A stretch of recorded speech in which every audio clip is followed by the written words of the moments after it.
2020, 2021ஆம் ஆண்டு காலகட்டத்தில இலங்கைக்கு சட்டவிரோதமா ஒரு ஜீப் இறக்குமதி செய்யப்பட்டிருக்கு. இல்லாட்டி வெளிநாட்டிலிருந்து பாகங்கள் கொண்டு வரப்பட்டு அசெம்பிள் பண்ணப்பட்டிருக்கிற ஒரு சட்டவிரோதமான ஜீப் பறிமுதல் செய்யப்பட்டது.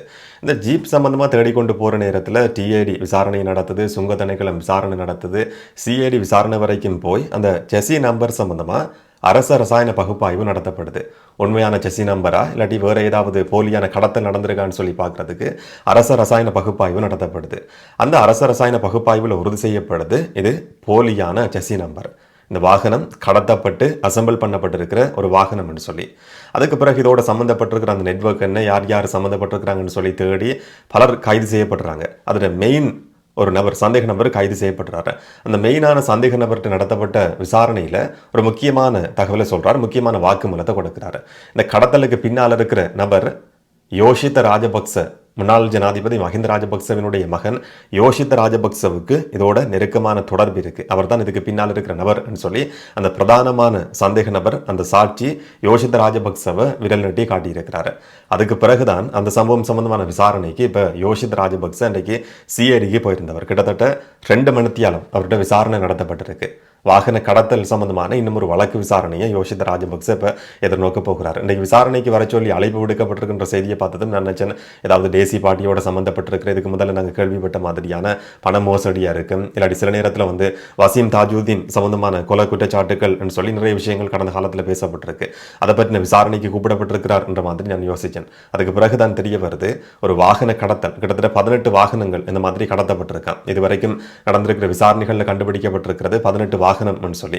அதை பற்றின விசாரணைக்கு யோஷித்த ராஜபக்ச போயிருக்கிறார். ஆனால் அவருடைய கட்சியை சேர்ந்த இல்லாட்டி குடும்பத்தோட நெருக்கமாக பழகி கொண்டிருக்கிற மஹிந்த ராஜபக்சவினுடைய பேச்சாளர் சொல்லி அடையாளப்படுத்தப்படுற சட்டத்தரணி மனோஜ் கமகே சொல்லியிருந்தார், இந்த கடத்தலுக்கும் இவருக்கும் இடையில எந்த விதமான தொடர்பும் கிடையாது. ஒரு சந்தேக நபர் என்ற அடிப்படையில் விசாரணைக்கு கூப்பிடப்படல. ஒரு வாகன கடத்தல் சம்பந்தமா வேற யாரோ ஒரு நபர் கைது செய்யப்பட்டு விசாரணை நடத்தப்பட்டு வருது.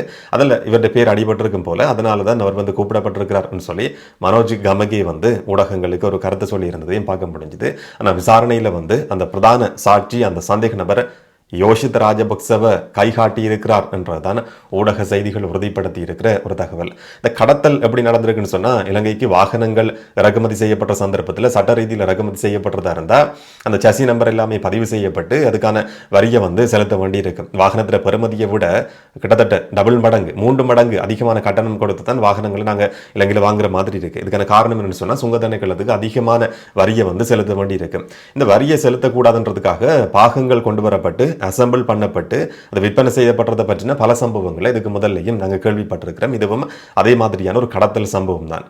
அதுவும் குறிப்பா கட்டட வேலைகளுக்கு தேவையான மெஷினரிஸ், இந்த பெக்கோ மாதிரியான இயந்திரங்களை கொண்டு வர்றோம்னு சொல்லி கண்டெய்னரில் போட்டு அந்த இயந்திரங்கள் கொண்டு வரப்பட்டிருக்கு.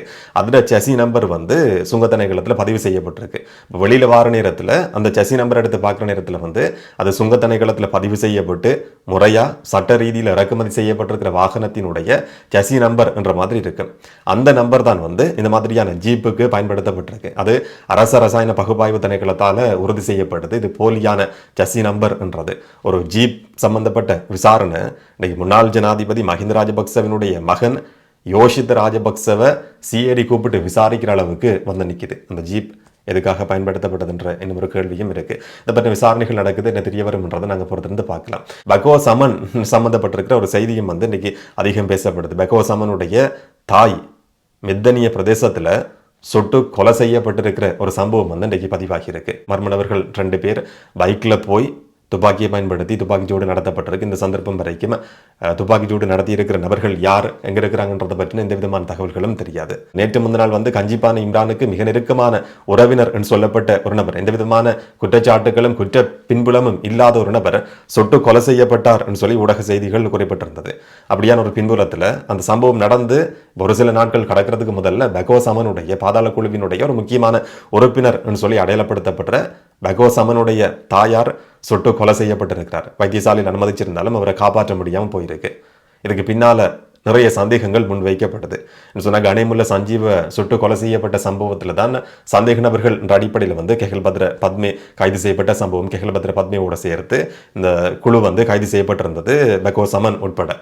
அந்த கொலைக்கு பழி வாங்குற மாதிரி இந்த கொலை நடத்தப்பட்டிருக்கலாம் என்ற அடிப்படையில் இப்போ முதல் கட்ட விசாரணைகள் ஆரம்பமாகிறதுன்னு சொல்லி ஒரு சில ஊடக செய்திகள் குறிப்பிட்டிருந்ததை பார்க்க முடிஞ்சுது.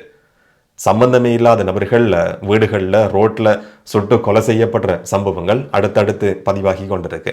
அம்மாட மரண வீட்டுக்கு வந்து பெகோ சம்மன் வர வேண்டியிருக்கும். சில நேரத்தில் நீதிமன்றம் அனுமதி கொடுத்தா, சிறைச்சாலை அனுமதி கொடுத்தா வெளியில் வர வேண்டியிருக்கும். இப்போ அதுக்கான பாதுகாப்புன்னு சொல்லி அங்கேயும் ஒரு பிரச்சனை இருக்கு. இதை பற்றின விசாரணைகள் அடுத்த என்னெல்லாம் தெரிய வரும்ன்றதை நாங்கள் பொறுத்திருந்து பார்க்கலாம்.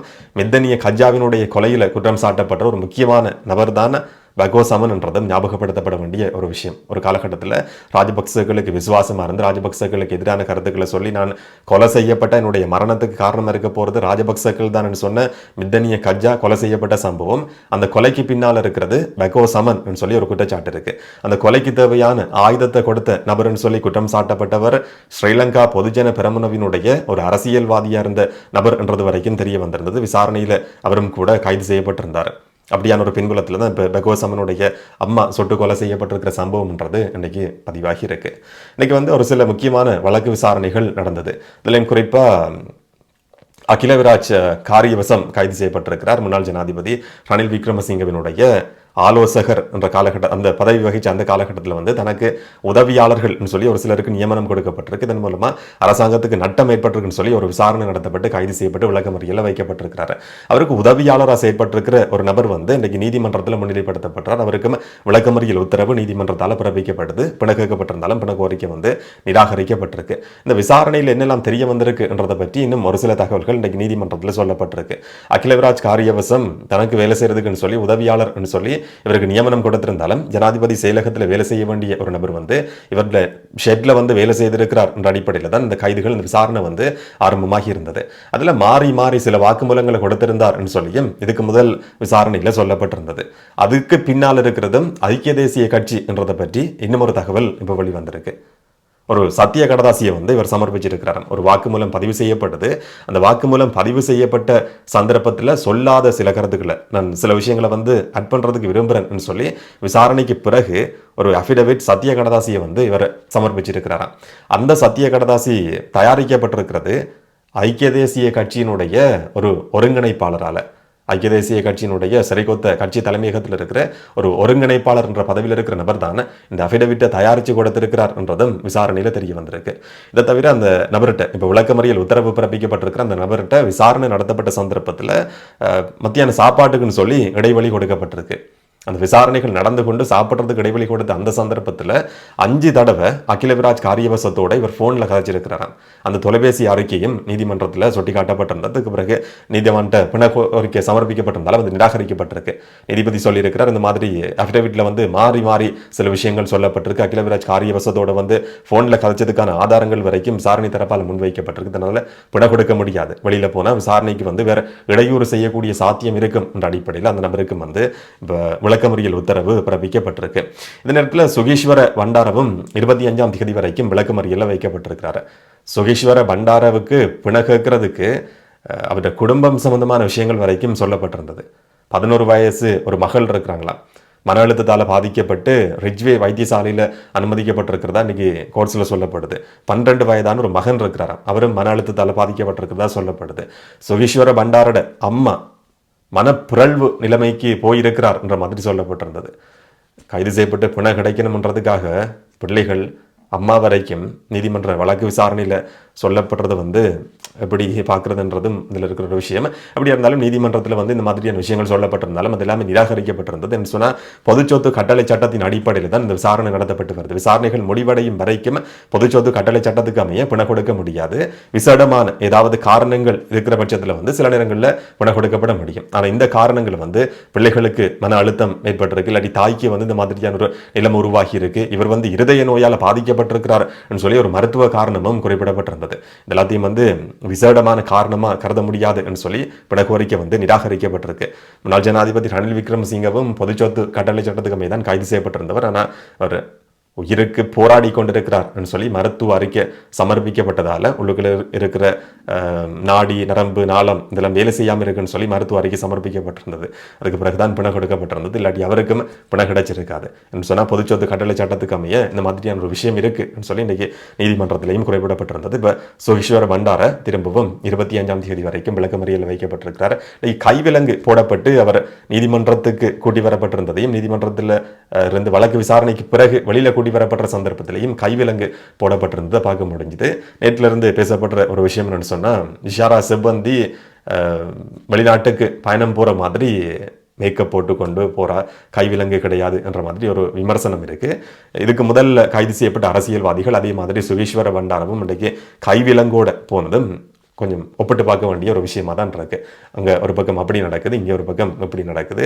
அரசாங்கத்தில் கேட்ட நேரத்தில் இதை பற்றி நான் பார்க்குறேன்னு சொல்லி அரசாங்கத்தினுடைய பேச்சாளர் நேற்று சொல்லியிருந்தார். அவர் எப்படி பார்த்தார் என்னன்றது தெரியாது. இதுக்கு பிறகு ஏதாவது விளக்கம் கொடுக்கப்படுமா இல்லையான்றதை நாங்கள் தொடர்ந்து பார்க்கலாம்.